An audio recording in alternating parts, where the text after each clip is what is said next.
Alright, I think we're just going to keep this video rolling. Just Sweptline, Cummins Sweptline maintenance video. We'll go ahead and try to do this valve. Set the valve lash. We'll see if I can figure that out. Try to figure that out. I've never done one of these before, but I don't imagine it's too terribly difficult. As long as you have two feeler gauges, you should be able to do it. 010 and 020.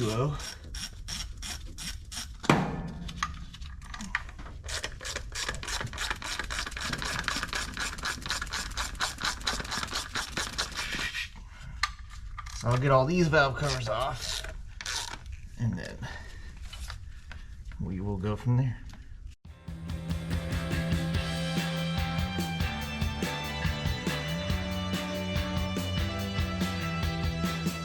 I took the air compressor and blew all the crud in between the valve covers out before I busted these loose. Just try to avoid getting all that crud down in your valve or your valve train.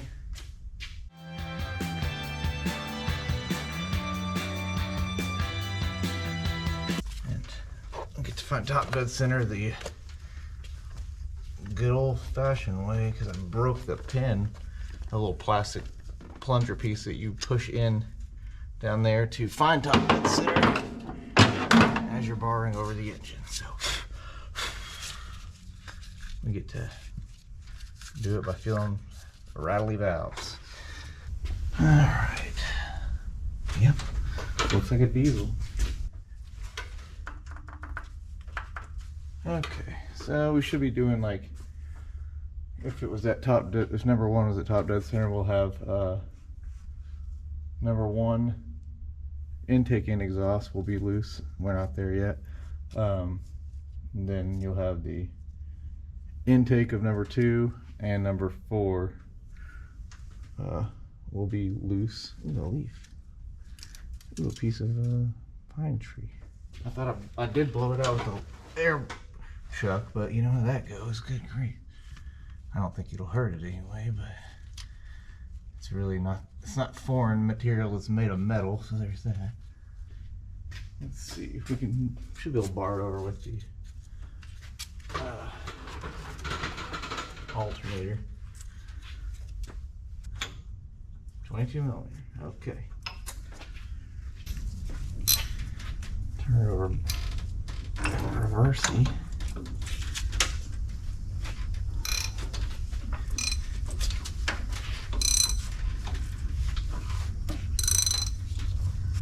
If I can get my eyes down there, I'll be able to see the mark on there to see if it's at top dead center. It's got this plug that goes in there that leaks. Oh, I do have this one on here that does have a little nipple on it. I forgot. But this one does not fit real tight. I think I hit the spot.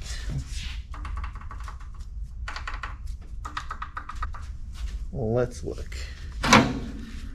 So we can fight that thing back in again. Oh, no, we just broke it. We sheared it off. It's plastic, so that's good. Cheap plastic. Love it. Well, we won't be doing that method again. We'll just have to do it the old-fashioned way. Alright, so I got it number one top dead center. Kind of got to fiddle around to find it for the most part, but we got it there. So the intake or set it, you know, 0.010. So you're going to do the number one, number two intake, and then the number four intake.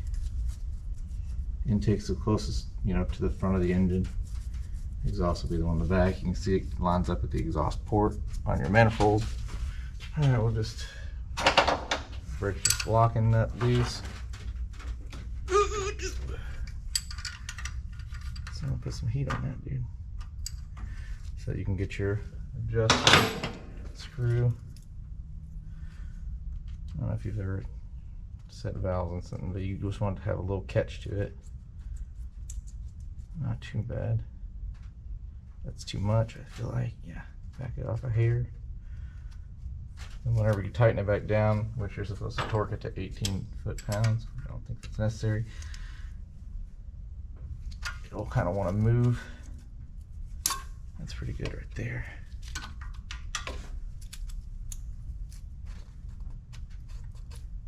Yeah, just not impossible to get out, but kind of catchy going in and out. So we're gonna do number 2.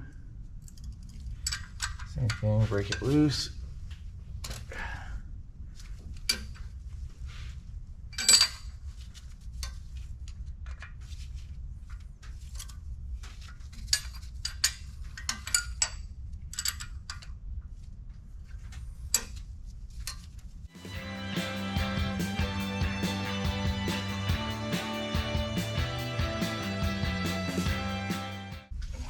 Check it again afterward.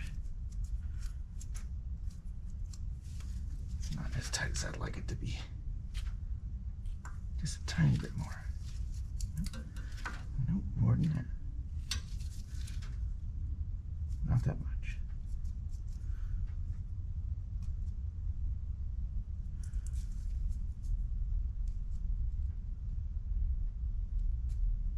A very fine line there. Oh, no, that's it right there. All right. Okay, so we got that one. We got 1, 2, and now number 4 intake. Just needs to snug it up a little bit.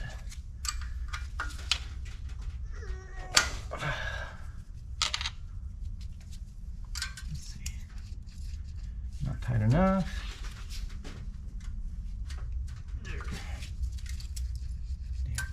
Whenever you tighten this down, it's going to kind of pull up on that adjuster nut or screw.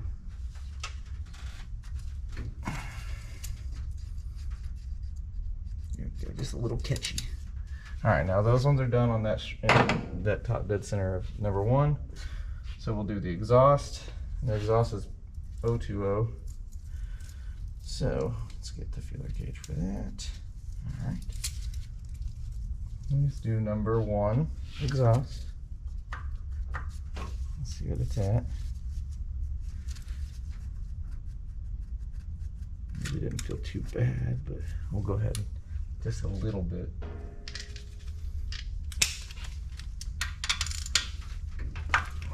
Break it loose with that. Don't tighten it up with the wrench.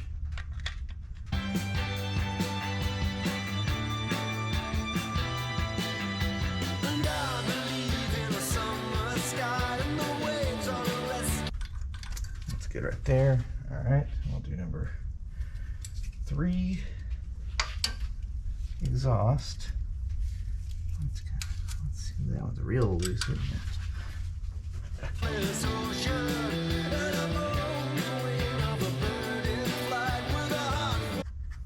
it's kind of making a clatter, like a rattly noise. I'm not sure. Maybe it's one of the lifters, you know. Valve lashes out, you know, so.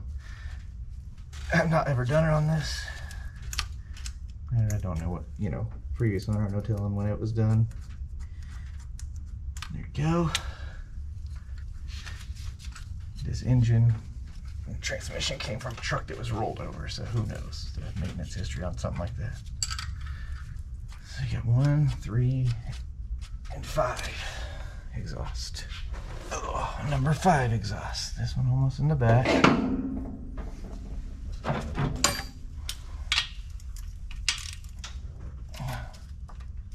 We'll go ahead and check it, but it seems real loose. It's not as loose as it seems. Yeah, it could be adjusted.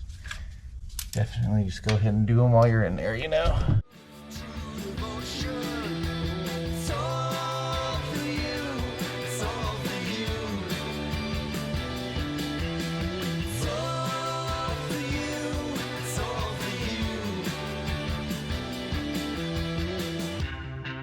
That sweet spot's kind of hard to find. That's too loose now. That's pretty good there. All right, now we'll get it over to the next stroke, number 6. So that will make the valves for the intake on number 3. We'll be looking for that one to be loose. Intake on number 5 to be loose, and that one's already loose. And then the intake on number 6.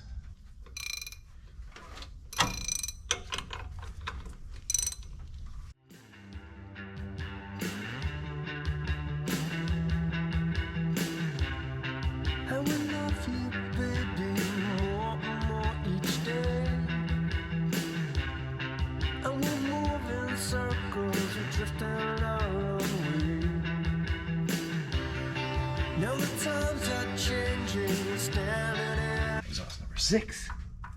All right, intake on number 3. All right, intake on number 5.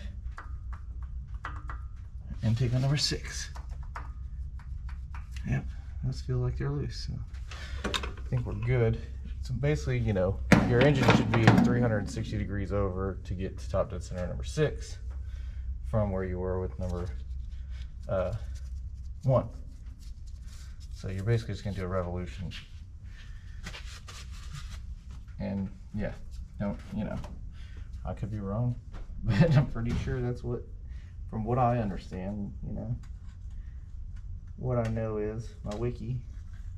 So I made a mark on my crank pulley so that I would know whenever it's lined up with that belt. I put a little mark on the cover tube, a red mark right there. You can see red mark on that slot so that I know that that's top dead center number 1 whenever it's lined up there, or it's you know, 180 out, whatever. It's the opposite, opposing. So we've got number 3 intake. Guess we can fill the other good one and check it prior, but pretty good feeling. It's pretty loose. Yeah. That's about right where I want it.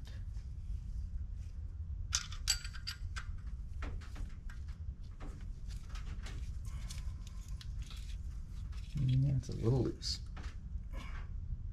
And that's probably too tight. No, that's good right there. All right, number 3. Number 5 intake. This one's got the fuel out of the way, so that makes it real easy. Before I skin my knuckle, go ahead and grab the ratchet and break it loose with that. I don't know if y'all can even see what I've got going on back here, but it's just the same thing over and over.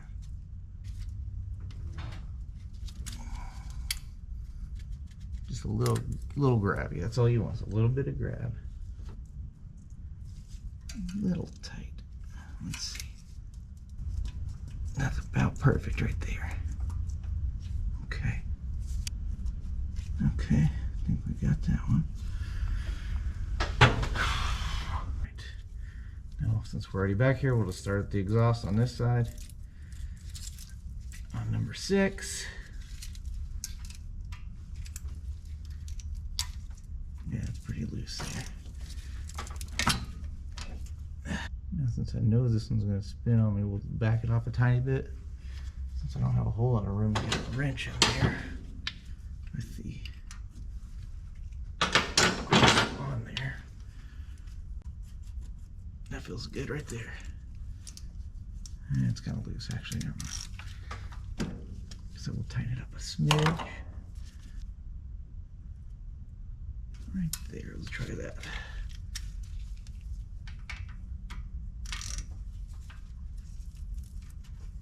No, too tight.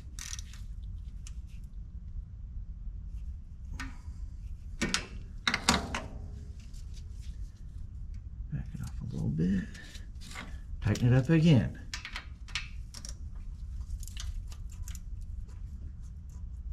There we go. And then the exhaust on number 4. So this one. And we'll go ahead and break that loose. Yeah.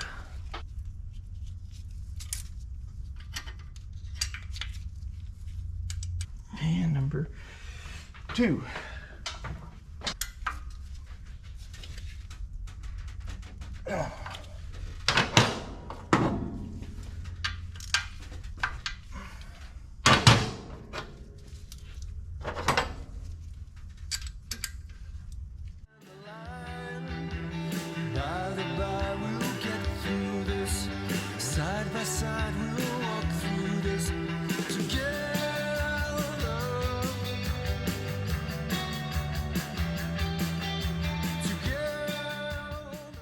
There we go.